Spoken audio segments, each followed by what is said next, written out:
I have been struggling for a good while trying to come up with a suitable video title for today's topic. Why Overwatch is dying. Why Blizzard is letting Overwatch die. At least for now. The future of Overwatch. The reason I settled for a question as a video title when historically making videos like these really wasn't successful for me is because it is a legitimate question a lot of people have. As much as it probably won't help me getting into the suggested feeds, and as much as it might not even be worth clicking enough for my own subscribers, that's what we're gonna talk about today. This video goes out to all of you who really deeply care about the game. Why does it feel like everyone is leaving Overwatch? The game is arguably in a pretty good spot from a competitive standpoint. The meta is, comparably speaking, pretty fine, and even I have dabbled in competitive play again and found myself enjoying the game. You'll get your nanobite these fools? In spawn, pussy you won't. I'll fucking do it. Do it, pussy you won't? Hey, you do it, mate. I'll do it. Alright, Do it, jump. Do it. No.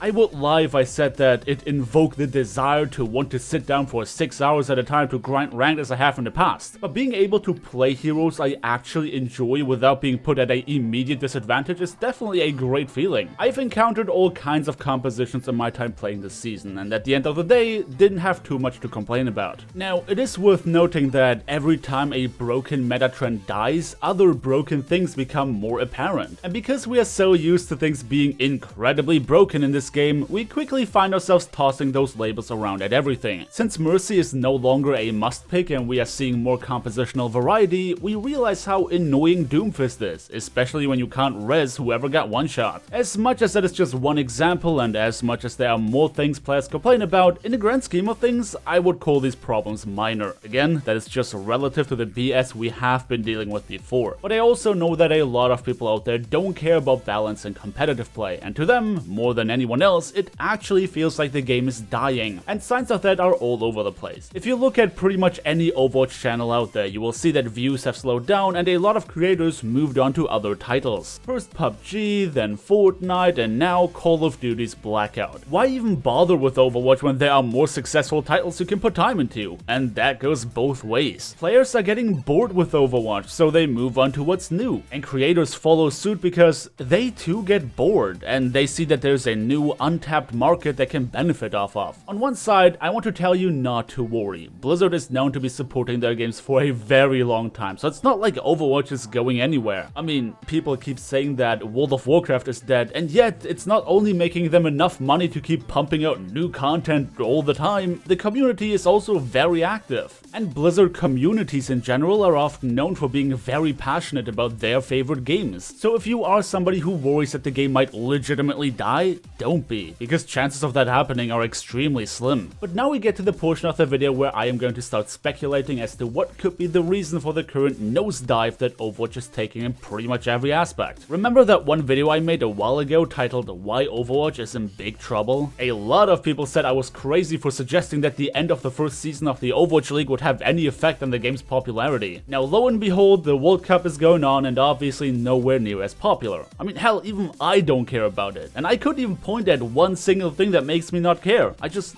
don't. The game's popularity on Twitch has undoubtedly fallen. Pretty much every streamer that saw an opportunity to switch did that very thing, and only the most faithful Overwatch players remain. Even with no live events going on, Overwatch isn't ever beating World of Warcraft in viewership when previously WoW used to get half of what ODubs did. And it's not like the expansion is brand new anymore, it's just that they keep adding content that keeps it interesting. And that is the biggest issue I'm seeing with Overwatch. As much as the meta has become a bit more pleasant and pro play is seemingly a treat to watch to whoever's interested in it, if you can't keep your casual players happy, then you're gonna struggle. Overwatch has not seen a major content drop in forever. And no, new heroes and maps don't count. We have talked about that in great depth in a series of videos before. Fact of the matter is that casual players are playing the same game for about 3 years now. We had noteworthy additions like the arcade and seasonal events used to keep the game fresh, but now that we know that those are just going to get rehashed over over and over again, they're not exciting anymore either. We don't have the tools to make our own fun, we don't have the tools to make our own gameplay experience more pleasant, and the developers are not giving us meaningful new content. Looking at it like that, it should come to nobody's surprise that the game is losing traction. And now let's talk about the more obvious things that add themselves to it. It's back to school time. YouTubers across the board are seeing their numbers dwindle during that period, and adding to all of that, we are also in the Overwatch dead zone right before BlizzCon. They are keeping their lips tight because all the announcements are supposed to happen at BlizzCon. Hell, at this point, it feels like they are making hero changes just for the sake of it, so players feel like anything is going on at all. I mean, excuse me? What the ever-loving loving advertiser-friendly content does that hunk of text even mean? Decoding all of this and doing tests on the PTR might be fun for an evening, but after that, you are back to square one. And let's not forget that we are in the middle of Broketember. There are so many games launching this month that most people out there have trouble choosing. Between WoW having a new expansion, COD running an open beta, Spider-Man launching on the PS4, and even more games to come, it seems like Blizzard's move regarding Overwatch is the only right one. Rather than blowing all of their ammo during September to try and compete with the onslaught of game releases that we see before us, they just do nothing. They keep it all for BlizzCon and accept that their numbers are going down for this period. So to sum up why I believe it feels like Overwatch is dying, we are in middle of September, which traditionally comes with a ton of new game launches that you have to compete with, and players out there want to try new stuff. It's also back to school time, which means that the dwindling viewership can partially be explained away by that. Blizzard is deliberately not launching any new content right now to have more stuff to show off at BlizzCon, which means that this time period before BlizzCon will always be light on content. And the content we are getting in Overwatch has been rather underwhelming this year, further adding to a feeling of, how do I put it?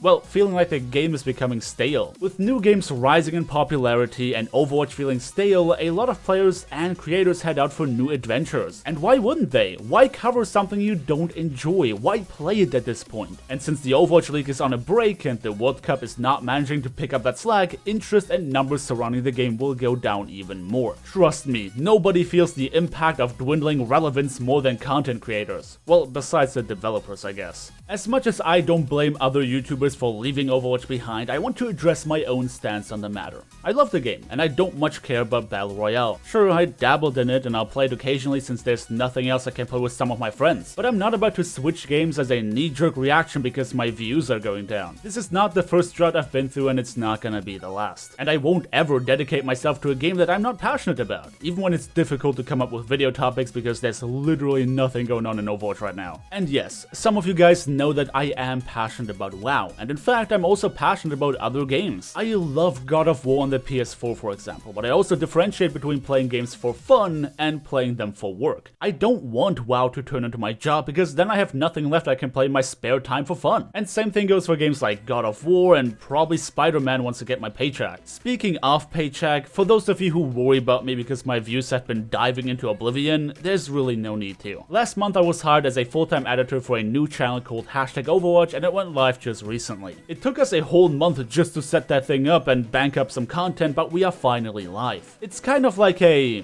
probation kind of thing, so it's not like I have the best feeling of job security in the world, but they treat me well, they pay me well, and I get to do something I love doing as a job, which also applies to my own channel. Without that editing job, I would be really worried about my bills next month, seeing as my views are taking a nosedive for all the reasons we have talked about today. Next to that, I also have some of you guys who purchased a channel membership via YouTube Gaming, which always helps out, and a bunch of you also used my Humble Bundle affiliate link to buy this month's bundle, which coincidentally includes Overwatch as their early unlock. You know a game's desperate for new players when you find them as an early unlock on Humble, kinda like Destiny 2 before. But hey, it supports charity and my bank account, so I'm not complaining. And because I mentioned that, I'll probably have to add a sponsored watermark, even though they're not paying me for the mention. FCC regulations, man, it's tough. All I want to say with this segment is, being completely candid about my situation, yes, I also feel like Overwatch is getting pretty stale. But no, I am not actively looking to switch games, and in fact, I am very curious to find out what they got in store at BlizzCon. I've been a